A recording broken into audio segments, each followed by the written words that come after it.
പ്രിയപ്പെട്ടവരെ, എല്ലാവരിലും പരമകാരുണികന്റെ രക്ഷയും സമാധാനവും അനുഗ്രഹങ്ങളും ഉണ്ടാകട്ടെ എന്ന് ആശംസിക്കുന്നു. ഒരു ചന്ദ്രഘട്ടത്തിൻ്റെ രണ്ട് സവിശേഷതകളാണ് അതിൻ്റെ വലിപ്പവും അതിൻ്റെ സ്ഥാനവും എന്ന് നാം പറയുകയുണ്ടായല്ലോ. വലിപ്പം കൊണ്ട് ഉദ്ദേശിക്കുന്നത് അതിൻ്റെ പ്രകാശിത ഭാഗത്തിൻ്റെ അളവിനെയാണ്.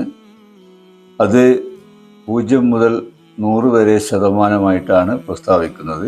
സ്ഥാനം കൊണ്ട് അർത്ഥമാക്കുന്നത് ഭൂമിയിൽ നിന്ന് നിരീക്ഷിക്കുമ്പോൾ സൂര്യനും ചന്ദ്രനുമായിട്ടുള്ള കോണകലമാണ്.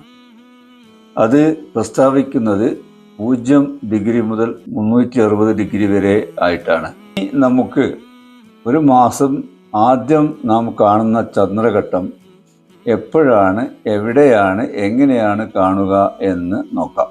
1-ാം തീയതിയാണ് അത് ഭൂമിയിൽ നിന്ന് നോക്കിയാൽ കാണാൻ തക്ക വിധമുള്ള സ്ഥാനവും വലിപ്പവും കൈവരിക്കുന്നത്. 1-ാം തീയതി വൈകിട്ട് സൂര്യൻ അസ്തമിച്ചു കഴിഞ്ഞാൽ അത് ലോകത്ത് ദൃശ്യമാകാൻ തുടങ്ങും. ലോകത്ത് ഒരു ദിവസം ആദ്യം സൂര്യൻ ഉദിക്കുന്നത് എവിടെയാണ് എന്ന് എല്ലാവർക്കും അറിയാമായിരിക്കും. അത് ഭൂമിയുടെ ഏറ്റവും കിഴക്കുള്ള രാജ്യങ്ങളിലാണ്. Fiji, New Zealand, Philippines, Australia, Japan തുടങ്ങിയ രാജ്യങ്ങളിലാണ് ഒരു ദിവസം ആദ്യമായിട്ട് സൂര്യൻ ഉദിക്കുന്നത്. ആദ്യമായിട്ട് സൂര്യൻ ഉദിക്കുന്ന സ്ഥലത്ത് തന്നെയാണ് ആദ്യമായിട്ട് സൂര്യൻ അസ്തമിക്കുകയും ചെയ്യുക. അങ്ങനെ ഏറ്റവും കിഴക്കുള്ള രാജ്യങ്ങളിൽ സൂര്യൻ അസ്തമിക്കുമ്പോൾ ആകാശത്ത് പടിഞ്ഞാറൻ ചക്രവാളത്തിൽ വളരെ നേരിയ ഒരു ചന്ദ്രക്കലയായി ഒരു മാസത്തെ ആദ്യത്തെ ചന്ദ്രഘട്ടം കാണാൻ തുടങ്ങും. അത് ഏതാണ്ട് ഒരു മണിക്കൂർ കൊണ്ട് അസ്തമിച്ചു പോകും.